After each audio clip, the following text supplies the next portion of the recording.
আমার বাচ্চারা আমি একবার দেখছি, শুধু এয়ারপোর্টে আসি একবার ধরছি। আমি বিদেশ আমার ওয়াইফের সাথে আমি 1 মাস 10 দিন সংসার করছি ভাই। আমি রিলেশন করে বিয়ে করছি। একটা মানুষ কতটা ভেঙে পড়লে তার কণ্ঠ এমন কাঁপতে পারে, কিভাবে বলে আমার ফ্যামিলির কেউ বেঁচে নাই, আমার ছোট বাচ্চাটারে শুধু একবার দেখেছি এয়ারপোর্টে। কান্না চেপে রাখতে পারছেন না প্রবাসী বাহার। ভাঙ্গা গলায় বলছেন, আমি প্রেম করে বিয়ে করছি, ওয়াইফরে অনেক ভালোবাসতাম, সংসার করেছি মাত্র 1 মাস 10 দিন।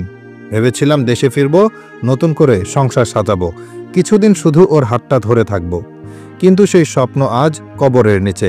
এক দুর্ঘটনায় সবকিছু হারিয়ে ফেলেছেন তিনি। হারিয়েছেন তার মা, স্ত্রী, মেয়ে, হারিয়েছেন বাঁচার ইচ্ছা।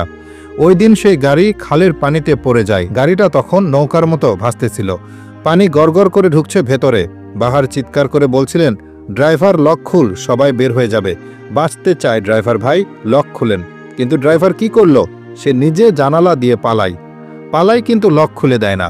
ভেতরে থাকা মানুষগুলো তখন তীব্র আতঙ্কে চিৎকার করছে, বাঁচান বাঁচান।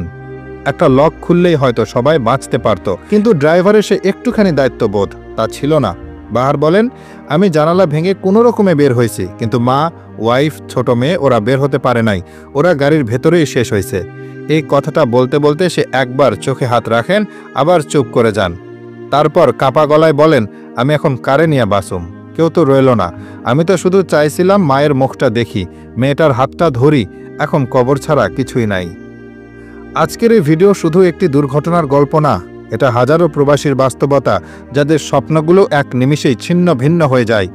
জীবন অনেক ছোট, দায়িত্বহীনতার ফল কতটা ভয়াবহ হতে পারে তা আজ স্পষ্ট।